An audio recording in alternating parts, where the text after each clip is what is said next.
Tak terasa 14 Februari sudah akan segera kita jumpai, kemungkinan sekitar 25 sampai 26 hari lagi kita akan mengadakan pesta demokrasi yang sangat besar. Pesan dari awal sebelum kita masuk dalam tema kita dan juga pesan untuk mimbar kebangsaan kali ini yaitu tentang pemerintahan Allah di negara yang demokrasi seperti Indonesia ini. Sebetulnya gimana hubungannya dan apa yang harus kita kerjakan? Apakah kita harus ikut berpolitik praktis, dan kalau tidak berpolitik praktis biasa disebut politik moral atau politik kebangsaan, apakah itu cukup? Ada yang cuma wah ini kita berdoa aja gitu, berdoa saja, yang di edisi pertama kita sempat singgung tentang itu, atau kita what should we do? And apakah pemerintahan Allah itu di atas atau di bawah? Ya, kalau di atas gimana itu kalau nanti ada konflik kepentingan antara, anggap aja konstitusi, undang-undang itu berbeda dengan apa yang Tuhan mau, apa yang harus kita kerjakan, apa yang harus kita lakukan. Itu yang excitement yang kita mau share pada momen ini, pada saat ini. Tapi sebelumnya kita ingatkan bahwa 14 Februari 2024, jangan lupa tanggalnya. Biarpun itu long weekend kelihatannya sangat long weekend. Saya nggak tahu apa yang mau menggagas ini, kenapa long weekend kok dipilih dan pas hari Valentine katanya ya. Jadi diharapkan semuanya tidak ada yang golput. Nanti akan ada 5 kartu. Nanti akan bingung ya, akan bingung. Jadi sebab itu cari dulu yang warna abu-abu. Pesan utamanya yang paling penting, bukan berarti yang lain tidak penting, karena biasanya ini yang menjadi pembicaraan utama, yaitu tentang presiden dan wakil presiden. Ambil yang abu-abu, cari wajah yang kalian kenali dan kalian ambil dan pilih, coblos. Untuk yang merah itu DPD, itu senator perwakilan daerah.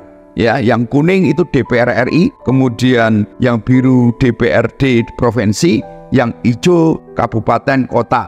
Jadi itu urutannya, jangan lupa ya, jangan lupa dan jangan tidur karena itu ada waktu long weekend.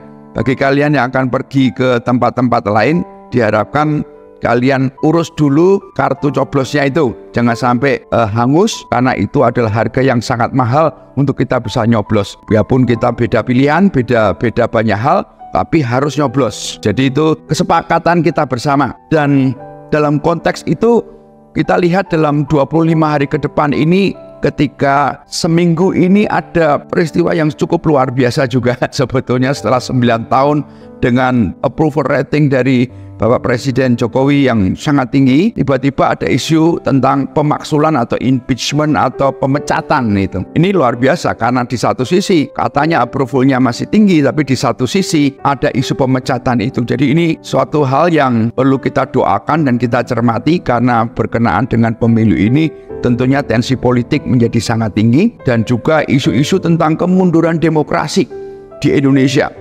Kemudian ada gerakan nurani bangsa oleh bapak-bapak bangsa, termasuk dari Kristen juga ada, dari Islam banyak sekali. Kemudian yang lebih kenceng, yang lebih keras dalam bentuk demo-demo mahasiswa, itu semua sedang terjadi di sekitar kita. Gereja Tuhan tidak bisa apatis, gereja Tuhan harus bisa menjawab sebagai garda terang. Sebab itu mimbar kebangsaan ini mencoba mengerti itu situasi yang terjadi. Kalau di episode yang terdahulu saya ungkapkan dalam hati saya bahwa ada kegelisahan pribadi setelah bertahun-tahun ikut Tuhan, bagaimana melayani bukan hanya dalam skop lokal church, dalam skop ministry, tapi melayani bangsa ini tuh gimana gitu. Kali ini kegelisahan itu termanifestasi bukan hanya pribadi. Bangsa ini gelisah dan juga internasional news media juga menyoroti apa yang terjadi di Indonesia ini dengan begitu maraknya survei kanan kiri dan juga tulisan-tulisan yang demikian banyak. Sebab itu kita perlu berdoa dan terus mengerti bagaimana posisi kita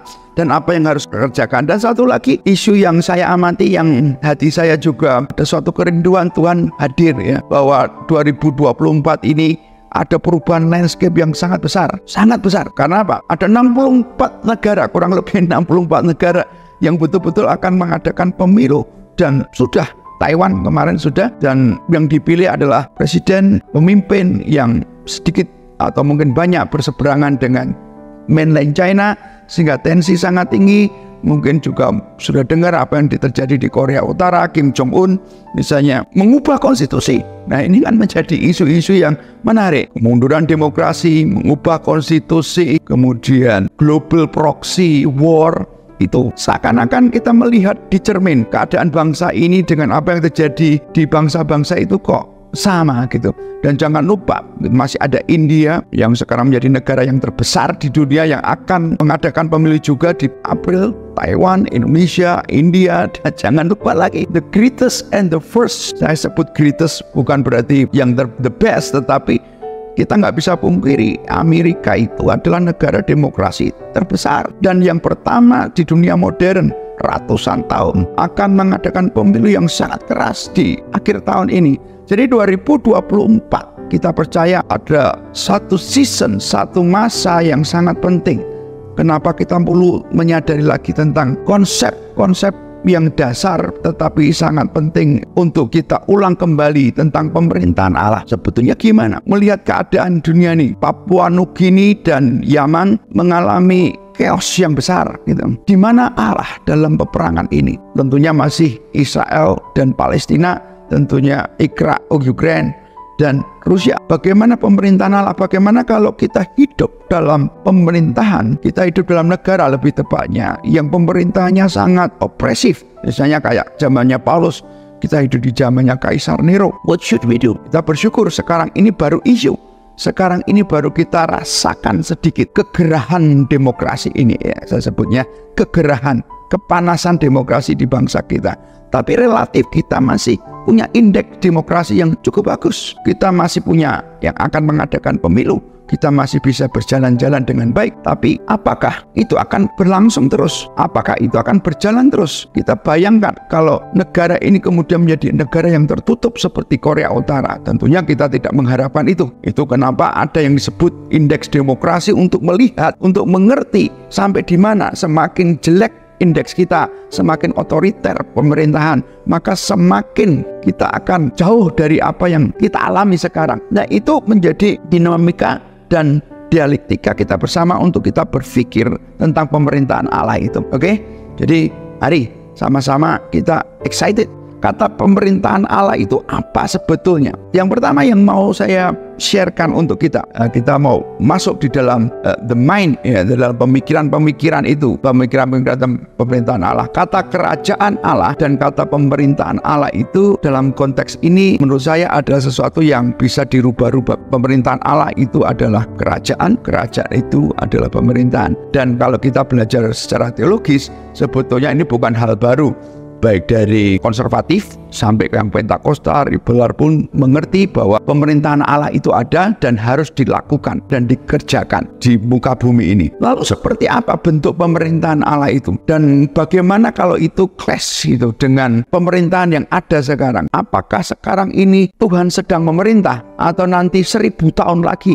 Atau 2000 tahun lagi, atau nanti di zaman 1000 tahun Tuhan baru memerintah? Itu pertanyaan-pertanyaan teologis yang saya harap bisa merangsang kita untuk berpikir. Tapi untuk pesan kali ini kita mau mengingatkan yang pertama tadi adalah kita harus mengerti pada dasarnya biarpun begitu banyak negara, biarpun begitu banyak ideologi politik, biarpun begitu banyak kepentingan politik, sebetulnya cuma ada dua kerajaan. Yang pertama adalah kerajaan Tuhan, yang kedua adalah kerajaan si jahat. Cuma ada itu. Jadi semua yang ada di muka bumi ini itu adalah proxy war. Yap, kalau orang bilang ini proxy antara Amerika dan Cina misalnya. Tapi kita lebih jauh dari sekedar Amerika dan Cina, ataupun antara Israel dan Ukraina, ataupun antara kelompok-kelompok radikal dan kelompok-kelompok liberal, ideologi. Yang satu percaya LGBT, yang satu lebih percaya khilafah. Itu adalah ideologi, peperangan ideologi, proksi ideologi. Ada proksi budaya, ada proksi-proksi ya. Sekarang melalui proksi itu luar biasa. Tetapi bagi anak-anak Tuhan, ketika kita belajar tentang pemerintahan Allah, itu beyond dari proksi-proksi ideologi, beyond dari proksi-proksi politik, tapi itu adalah proksi, saya nyebutnya kosmik, bahwa pada akhirnya itu adalah pertempuran antara Tuhan dan yang jahat. Nah, ini kita tangkap dulu. Kalau kita nggak tangkap memang jadi sulit gitu. Jadi meskipun saya sharing, saya bicara tentang politik di Indonesia sebagai pendeta dalam konteks ini ya, saya mencoba melihat dari proksi ini gitu, bukan sekedar dari proksi level bawah. Kalau proksi level bawah itu di level elektoral, saya nyebutnya. Di level elektoral ini bermacam-macam ideologi, bermacam-macam hal yang bisa dilakukan. Tapi bagaimana membaca yang elektoral ini, membaca yang teknikal ini, membaca yang ada di TikTok, membaca yang ada di media, membaca yang ada di Instagram itu dalam kacamata peperangan kosmik antara Tuhan dan si jahat. Ya, itu pertama yang harus kita tangkap dan kita mengerti dan kita percaya bahwa memang ada peperangan itu. Yang kedua, ketika kita ngomong ada pemerintahan Allah, berarti Tuhan berkehendak. Saya mau bacakan di dalam 1 Korintus pasal yang ke-15 ayat 24 dan 25. Kemudian tiba kesudahannya, yaitu bila mana ia menyerahkan kerajaan kepada Allah Bapa, sesudah ia membinasakan segala pemerintahan, kekuasaan dan kekuatan. Karena ia harus memegang pemerintahan sebagai raja, ia di sini Yesus, sampai Allah meletakkan semua musuhnya di bawah kakinya. Saya ulang yang ayat 25, highlightnya. Karena ia harus memegang pemerintahan sebagai raja. Jadi kita percaya Yesus itu sebelum dunia dijadikan Yesus sudah ada, yaitu Yesus prainkarnasi. Kemudian Yesus dalam perjanjian lama, yaitu Yesus prainkarnasi, bahkan Yesus yang sebelum dunia dijadikan, Yesus bersama dengan Allah Bapa dan Roh Kudus. Kemudian Yesus perjanjian lama, kemudian Yesus ketika inkarnasi menjadi manusia Allah untuk saudara dan saya sebagai anak Allah. Kemudian dia mati, dia bangkit, itu kan Injil ya, naik ke surga. Nah, 1 Korintus 15 ini bercerita tentang kebangkitan, tubuh kebangkitan. Jadi ketika Yesus bangkit, kemudian dia naik ke surga, dia masih dalam tubuh kebangkitannya. Itu yang dipercaya. Ya, saya percaya juga. Jadi saat ini Yesus ada di sebelah kanan Allah Bapa, duduk. Ini menjadi pernyataan ataupun perbincangan, ya, dialektika ataupun pemikiran-pemikiran teologis yang mungkin ada yang sudah percaya, mungkin ada yang belum. Ngapain Yesus duduk di sebelah kanan Allah Bapa? Pertanyaan gitu. Hari-hari ini Yesus ngapa gitu? Oh, menyiapkan rumah, begitu kan? Menyiapkan rumah untuk orang yang meninggal dan sebagainya. Rumahnya sudah jadi. Apakah Yesus cuma seperti itu? Dari ayat 1 Korintus 15 ayat 25 ini, saya pribadi percaya bahwa ketika Yesus naik ke surga, duduk di sebelah kanan Allah Bapa, maka sebetulnya pemerintahan Kristus sedang dimulai. Belum sempurna, dalam arti di bumi. Sebab itu dia mengajarkan murid-muridnya berdoa, Bapa kami yang di surga, dikuduskanlah namamu, datanglah kerajaanmu di bumi seperti di surga. Ada pemerintahan Kristus yang kita doakan terus untuk datang di muka bumi ini. Nangkep ya, yang sempat saya terangkan juga bahwa di Kisah Rasul 1 ayat yang ke-6, maka bertanyalah mereka yang berkumpul di situ, Tuhan maukah engkau pada masa ini memulihkan kerajaan bagi Israel? Jawabnya, engkau tidak perlu mengetahui masa dan waktu, diterapkan Bapa sendiri menurut kuasanya. Tetapi kamu akan menerima kuasa kalau Roh Kudus turun ke atas kamu, dan kamu akan menjadi saksiku di Yerusalem, di seluruh Yudea dan Samaria, sampai ke ujung bumi. Artinya apa? Israel rindu kerajaannya dipulihkan. Tapi ternyata mengatakan bukan kerajaan yang seperti kamu bayangkan. Kerajaanku akan datang di Israel seperti di surga. Caranya gimana? Kamu harus penuh Roh Kudus. Berarti kerajaan yang spiritual itu harus hadir, yang tentunya akan termanifestasi nanti. Yang menjadi highlight pesan utama untuk kita sama-sama sekarang adalah pemerintahan Kristus itu sudah ada secara nyata. Anak Allah itu memerintah. Yesus King, bukan nanti, sekarang. Itu yang saya percaya, yang kita harus percaya, bahwa Yesus Kristus itu memerintah bumi dan surga. Kenapa di Matius 28 itu very clear, saya baca ulang sekali lagi. Matius 28 ayat 18, sebelum amanat agung itu, Yesus mendekati mereka dan berkata, kepadaku telah diberikan segala eksosia, kuasa di surga dan di bumi. Jadi ketika Yesus naik ke surga, dia itu sudah ada di tahta. Dia memerintah bumi dan surga dengan otoritas yang Tuhan berikan itu. Jadi ketika dia memerintah, saat ini yang memerintah Indonesia siapa? Yang memerintah dunia siapa? Yang memerintah Amerika siapa? Yang memerintah Timur Tengah siapa? Ya tentunya kita mikirnya presidennya, betul kan? Kita mikirnya rajanya. Tetapi sebetulnya di alam spiritual, Yesus itu adalah pemerintahan yang tertinggi. Yang sepakat katakan amin dulu ya. Bahwa Yesus itu jauh melebihi semua pemerintahan yang ada di muka bumi ini. Dia ada duduk di sebelah kanan Allah Bapa, duduk memerintah di bumi dan di surga. Ketika kita mengerti pemerintahan itu sudah punya legalitas seperti itu, maka kita tidak bisa sekedar mengatakan bahwa oh ini negara ini dipimpin siapapun oke. Bukan seperti itu.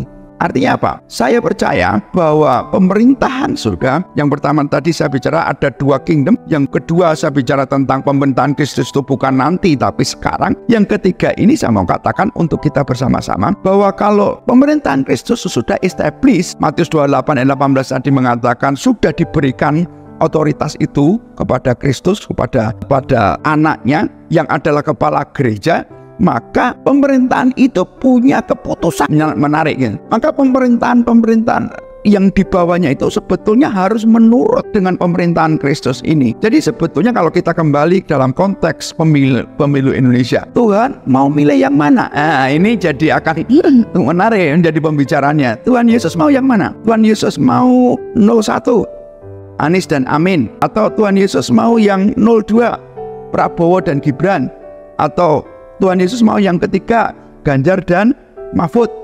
Nah, itu bisa berkelahi kan? Gereja bisa pecah ya. Oh saya doa, saya dapat lihat wajahnya Mas Ganjar. Oh saya dapat nubuatan, ini waktunya Anies ya. Kemudian ada lagi yang ngomong ini waktunya Prabowo gitu. Apakah seperti itu pemikirannya? Sebelum kita sampai situ, karena itu adalah the $1 million questionnya, gitu kan? Tuhan mau yang mana, betul kan? Tuhan mau yang mana ini? Ini bisa membuat excitement di seluruh jagat sosial media. Kalau saya berani mengatakan Tuhan mau yang ini. Wah kalau nanti luput gimana? Kalau nanti luput berarti kamu nabi yang sesat. Nah, enggak. Itu biasanya pembicaraan. Tapi saya nggak mau ke situ dulu untuk menahan emosi kita. Tapi kita mau berpikir bersama. Yang ketiga ini kita sepakat dulu. Ingat episode yang pertama tadi saya katakan kita boleh berbeda pikiran, tapi kita harus sehati. Yang sepakat katakan amin. Kita sehatinya apa? Bahwa memang ada 2 kerajaan. Amin. Sepakat ya. Saya harapkan kalian juga sepakat yang kedua ini. Apa? Bahwa memang Yesus itu raja. Kalau tidak percaya Yesus itu raja ya memang tidak. Kita memang sudah beda. Dia punya kekuasaan tertinggi bukan nanti tapi sekarang ini. Bahkan rambut saya jatuh aja dia tahu. Betul tidak? Itu yang saya percaya. Itu yang kedua. Sepakat ya. Yang ketiga, kita sepakat nggak ini bahwa pemerintahan Kristus ini punya kemauan. Sebetulnya saya mau yang nomor ini. Itu dulu. Kalau kita sepakat, nah nanti kita baru bisa berlanjut. Kira-kira Tuhan mau yang mana? Kira-kira dulu ya. Saya punya pilihan. Hari ini pun saya punya pilihan. Tapi kan kalian bisa mengatakan yang berbeda pilihan. Masa Tuhan maunya cuma yang itu, masa Tuhan nggak bisa pakai yang ini gitu. Kan kemudian kita mau coba menjustifikasikan. Bagi saya itu non-isu untuk saat ini. Isu yang utamanya anak-anak Tuhan, orang-orang Kristen harus percaya Tuhan Yesus punya kehendak. Amin. Tuhan Yesus punya keputusan untuk bangsa ini. Tugas kita adalah mencari. Tugas kita adalah seeking His will. Tuhan maunya apa? Tapi kita percaya dulu. Kalau tidak percaya ya sulit. Kita tobat dulu. Kalau tidak percaya kita tobat dulu bahwa Yesus itu punya kehendak. Tuhan mau yang mana? Isu yang keempat. Oke. Isu yang pertama tadi apa? Ada 2 kerajaan. Yang kedua adalah Yesus sudah memerintah sekarang. Yang ketiga, Yesus punya keputusan surga yang untuk bangsa ini harusnya mengerti, harusnya kita mengikuti kehendaknya, gitu kan? Yang keempat, sambil saya mencoba membuka wawasan pemikiran-pemikiran kita tentang pemerintahan Allah yang saya percaya, yang saya harap kita bisa ada kesepakatan dengan itu. Apakah keputusan surga itu, misalnya Tuhan memutuskan X, ya? Apakah keputusan surga itu pasti terjadi? Nah itu juga menjadi banyak perbincangan gitu ya. Saya yakin ada banyak ide tentang itu. Saya tidak mau lari terlalu jelimet ke masalah teologisnya karena saya masih harus membicarakan sesuatu tentang demokrasinya. Tapi saya mau kita sama-sama berpikir gitu. Saya pikir kita semua sepakat Tuhan itu mau kita, itu benar menurut Alkitab, itu kehendaknya ya, the sovereign will of God itu ada. Tapi apakah semua kehendak Tuhan itu terjadi? Tidak usah jauh-jauh, dalam hidup saya aja gitu. Dalam hidup saya Tuhan punya kehendak A sampai Z. Apakah semua kehendak Tuhan itu terjadi dalam hidup saya? Ya kalau semua kehendak Tuhan terjadi maka saya ada dalam hidup yang paling mulia, gitu kan? Tapi realitasnya ada banyak dalam hidup saya itu melenceng dari kehendak Tuhan. Dalam hidup saya pribadi aja, saya tidak ngomong negara. Dalam hidup saya pribadi aja, Tuhan mau saya ke kanan, saya ke kiri. Kayak Yunus itu. Tuhan maunya dia ke Niniwe, dia belok. Saya percaya bahwa memang ada keputusan Tuhan yang unconditional, yaitu yang tidak bersyarat. Jadi kita mau ngapapun ya pasti terjadi gitu.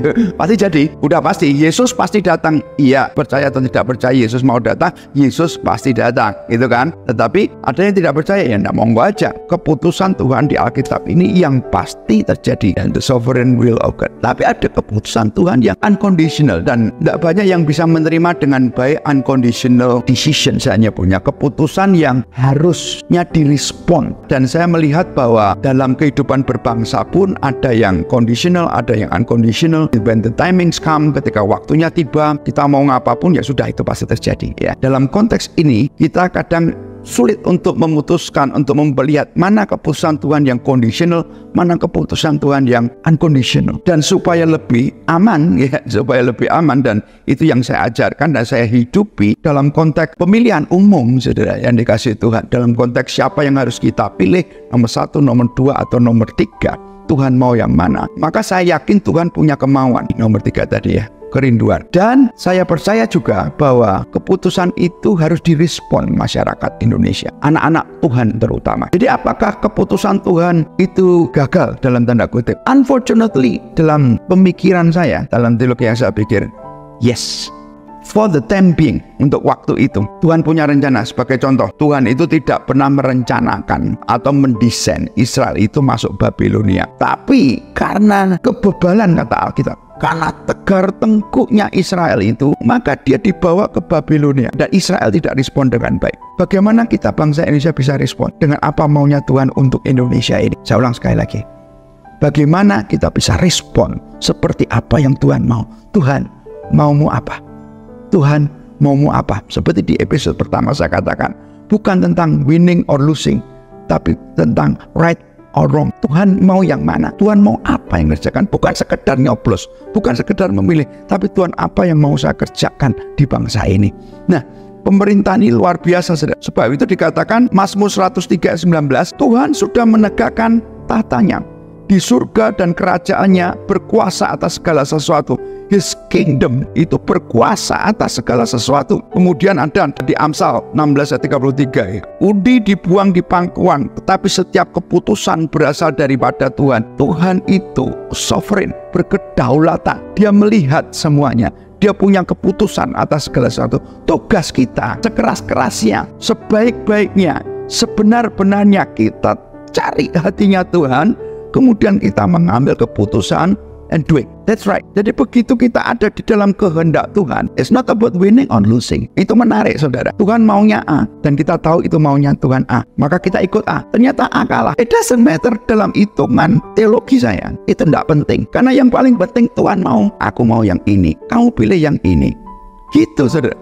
Itu konteks itu sama dengan di bisnis. Sama. Kalau di bisnis kita cari yang selalu untung lebih besar, kita prosperity gitu ya. Kita cari. Kadang-kadang orang mengatakan yang ini.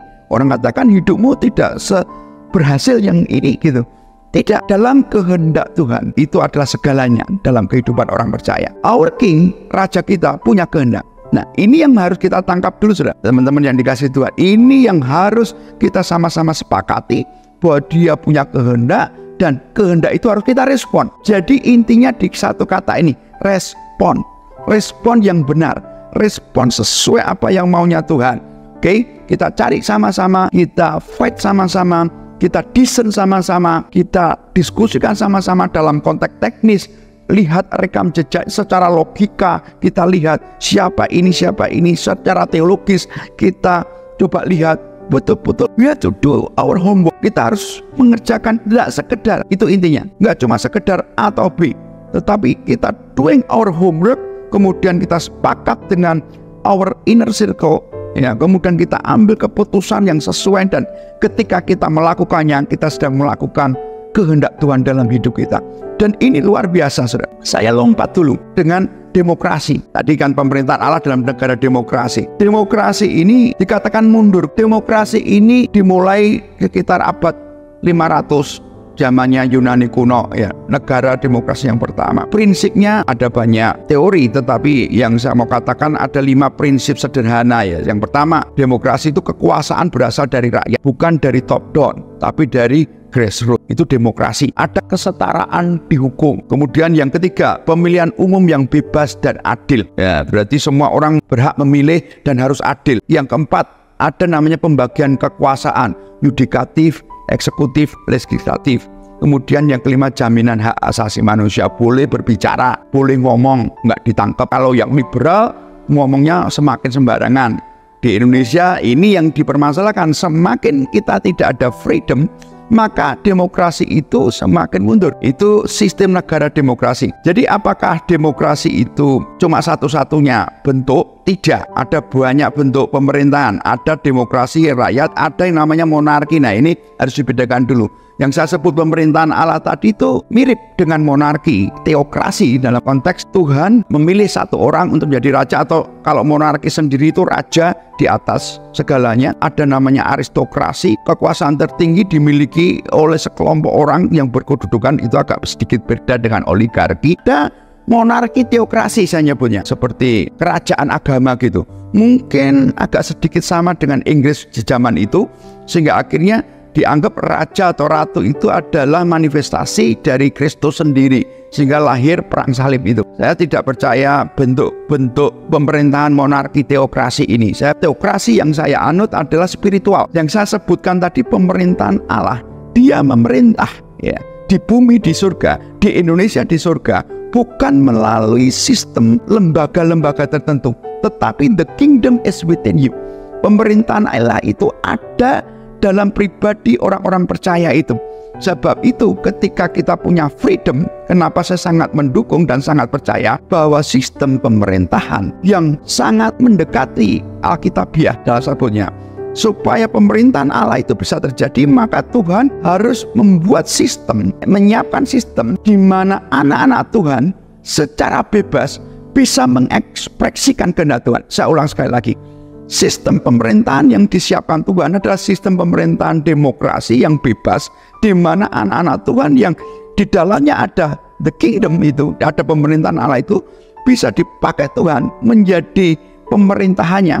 Maka saudara bisa bayangkan, kita bisa bayangkan ketika dalam satu negara, misalnya kita 5% gitu ya, 5% dari 200 juta, 10 juta orang Kristen yang punya Yesus dalam dirinya, punya Kristus dalam dirinya, ada kingdom dalam dirinya.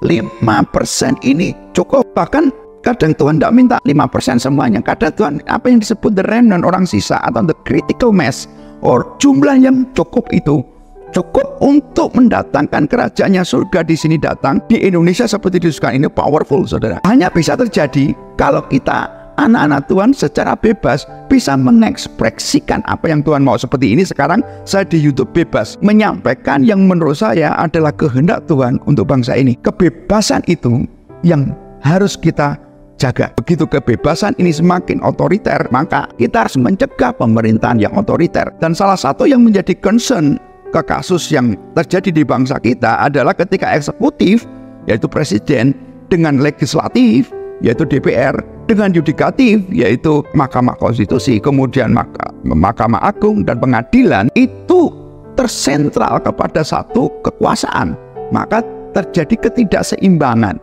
Nah, ini jadi masalah yang besar, sehingga freedom itu semakin berkurang. Biarpun sekarang baru rintik-rintik hujan ya, kegerahan demokrasi itu yang sedang terjadi. Sebab itu kita harus berdoa untuk melawan ini gitu. Bukan dengan senjata. Kita orang Kristen tidak pernah diajar untuk dengan pedang. Kita itu dengan doa dan firman. Kita mengajar, mendidik bangsa. Saya harapkan dengan seperti ini, firman ini didengar oleh siapapun. Ya, kemudian menyadari bahwa kebebasan, kemerdekaan itu adalah akar dari demokrasi yang harus kita jalani bersama-sama.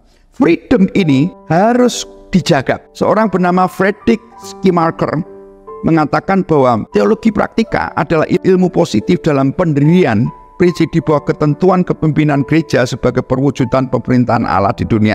Dalam konteks yang sangat sederhana sebetulnya, bagaimana pemerintahan Allah ini bisa terjadi di dunia, maka pemerintahan Allah ini membutuhkan sistem politik, sistem ekonomi, sosial yang bebas. Kalau pemerintahan Allah ini tidak ada sistem yang bebas ini, maka akan dikuasai oleh manusia. Dan ketika dikuasai oleh manusia, maka manusia itu sudah jatuh dalam dosa, maka kekuasaan itu pasti akan menjadi kekuasaan yang jahat. Absolute power will bring to absolute corrupt. Semakin besar power, semakin besar corrupted gitu. Sebab itu kita harus lebih tinggi lagi, biarkan Tuhan yang memerintah kita. Biarkan Kristus yang memerintah kita. Dan ini yang harus kita kerjakan dan kita lakukan. Bagaimana? Kita harus mengerti, kita cari kehendak Tuhan, dan kemudian di dalamnya kita harus melakukan apa yang Tuhan mau. Dan menarik sekali, saudara, ada seorang yang bernama TB Simatupang. TB Simatupang ini orang luar biasa, zamannya Orde Lama, yang kemudian di umur yang masih sangat muda tersingkir dalam jabatannya sebagai militer ya, dengan Soekarno waktu itu. Kemudian dia dipanggil sama Tuhan untuk jadi pemikir ya, akhirnya dia termasuk pemikir Kristen yang luar biasa. Dalam bukunya ya, dia mengatakan tentang revolusioner, bagaimana pemerintahan Allah itu dia punya hati sebagai anak Tuhan untuk WNI Kristen seperti apa. Saya mau bacakan kutipan TB Simatupang, ini menarik ya. Kita yakin bahwa manusia mampu untuk menegakkan keadilan dan kemakmuran yang jauh lebih besar untuk menunjukkan jauh lebih banyak kasih daripada yang dikenal dalam sistem politik, sosial, ekonomi, kebudayaan yang ada. Justru karena kita itu senantiasa berpedoman pada kerajaan Allah, maka kita senantiasa akan bersikap revolusioner. Ini menarik sekali. Saya mau highlight aja. Intinya kita harus senantiasa berusaha untuk menegakkan keadilan dan kemakmuran. Artinya seperti ini, saudara. TB Simatupang ini percaya bahwa manusia itu memiliki kemampuan untuk menegakkan keadilan. Dalam teologi yang konservatif disebut mandat kerja atau mandat budaya. Bagaimana kita mendatangkan kerajaan negara yang demokrasi di bumi seperti di surga?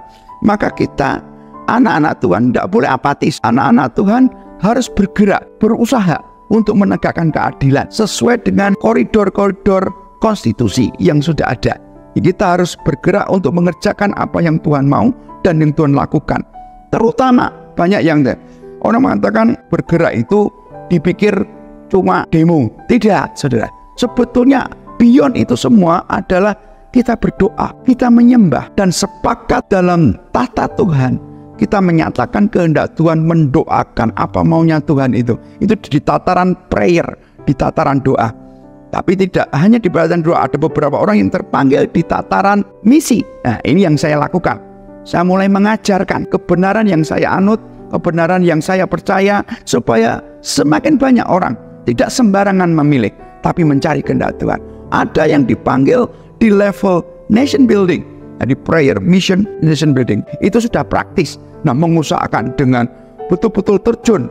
Ada yang sampai terjun ke masyarakat untuk ngajari cara memilih yang betul, jadi relawan, jadi saksi di TPS-TPS. Ini luar biasa.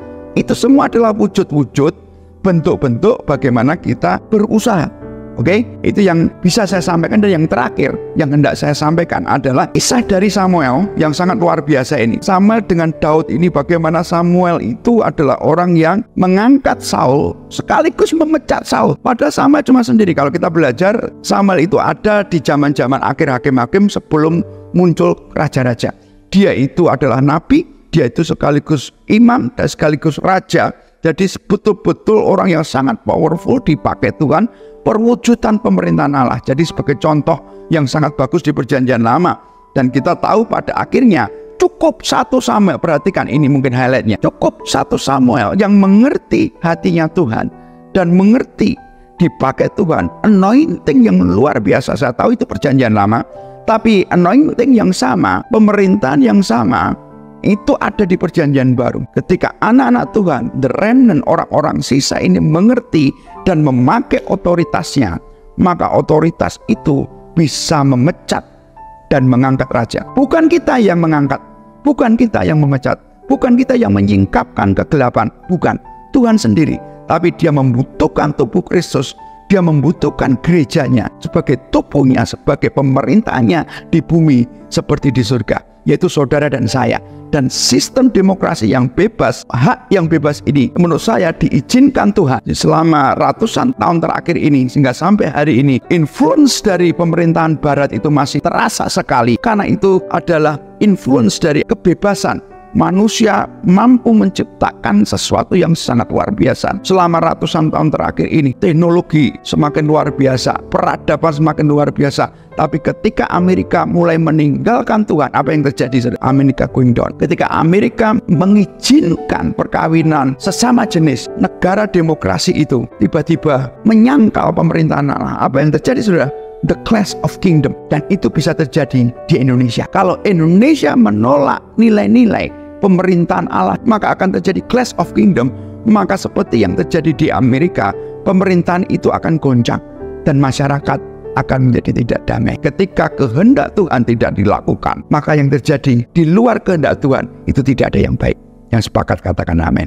Tuhan punya kehendak untuk Indonesia. Kita berdoa dan berharap, dan kita sama-sama tidak keliru untuk mengerti hatinya Tuhan, tidak keliru untuk mengerti apa kehendak pemerintahan Tuhan. Bersama-sama di saat terakhir ini kita akan baca dan deklarkan Daniel 2 ayat 21 sampai 22 yang saya percaya itu menjadi rema bagi saya pribadi dan seluruh circle yang ada. Kita declare bahwa Tuhan, Dia yang mengubah saat dan waktu. 1, 2, 3. Dia mengubah saat dan waktu. Dia memecat raja dan mengangkat raja. Dia memberi hikmat kepada orang bijaksana dan pengetahuan kepada orang yang berpengertian. Dialah yang menyingkapkan hal-hal yang tidak terduga dan yang tersembunyi. Dia tahu apa yang ada di dalam gelap dan terang ada padanya. Saya berdoa melalui acara ini, siapa bertelinga hendaklah mendengar apa yang Roh Kudus katakan. Jadilah pemerintahan Allah di tempat masing-masing. Tidak peduli posisi apapun, saudara bisa jadi orang biasa, saudara mungkin pendoa, saudara guru sekolah minggu, tapi saudara menangkap hal ini. Deklarkan Daniel 2 ayat 21 dan 22 mulai hari ini. Sejak ini ditayangkan sampai nanti kita 20 Oktober 2024 kita akan mentahbiskan pemerintahan, bukan saya ya. Indonesia akan memiliki presiden dan wakil presiden yang baru itu 20 Oktober 2024. Ada prosesnya mungkin, dan kita percaya ada putaran 1, putaran 2, terus sampai semuanya selesai seperti apa yang Tuhan mau. Prosesnya itu doakan sama-sama Daniel 2 ayat 21 sampai 22. Kita percaya Yesus Kristus adalah Tuhan di atas segala Tuhan, Raja di atas segala Raja. Bapa, kami berdoa di dalam nama Tuhan Yesus Kristus, sepakat dengan semua yang melihat acara ini, bahwa Engkau yang mengubah saat dan waktu, Engkau yang bisa memecat raja dan mengangkat raja. Kami percaya bahwa Tuhan sendiri yang akan bisa mengerjakannya. Engkaulah yang memberikan hikmat kepada kami semua, kebijaksanaan dan pengetahuan dan pengertian untuk memilih yang benar dengan benar di saat yang tepat seperti apa yang Tuhan mau. Dan Engkau yang akan menyingkapkan yang tidak terduga dan yang tersembunyi dan yang ada di dalam gelap, semua kebohongan, semua kecurangan, semua yang bukan dari Tuhan. Di dalam nama Tuhan Yesus Kristus terbuka. Dan kami percaya Tuhan sedang melepaskan orang-orang yang Tuhan sudah siapkan untuk bangsa ini di waktu yang tepat, di saat yang tepat, di tempat-tempat yang tepat. Siapa bertelinga, biarpun bahkan engkau tidak melihat acara ini, tapi kau mendengar doa ini, kau akan bangkit dan spiritmu akan menangkap hal ini, dan kami akan melihat yang tidak pernah kami lihat sebelumnya. Kami percaya, sekali lagi kami berdoa, kerajaanmu datang, kehendakmu jadi di Indonesia seperti di surga. Kami serahkan pemilu 14 Februari 2024 ke dalam tanganmu. Tidak ada kecurangan, tidak ada kebohongan, semua damai seperti apa yang Tuhan mau. Kami serahkan kepolisian, kami serahkan KPU, Bawaslu. Biarlah mereka Tuhan pakai untuk alat-alat Tuhan, dan Tuhan sendiri akan memilihkan orang-orang yang tepat untuk menjagai mereka. Dalam nama Tuhan Yesus Kristus kami berdoa.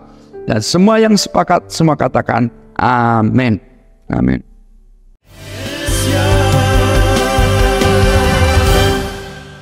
Tumpah darah suci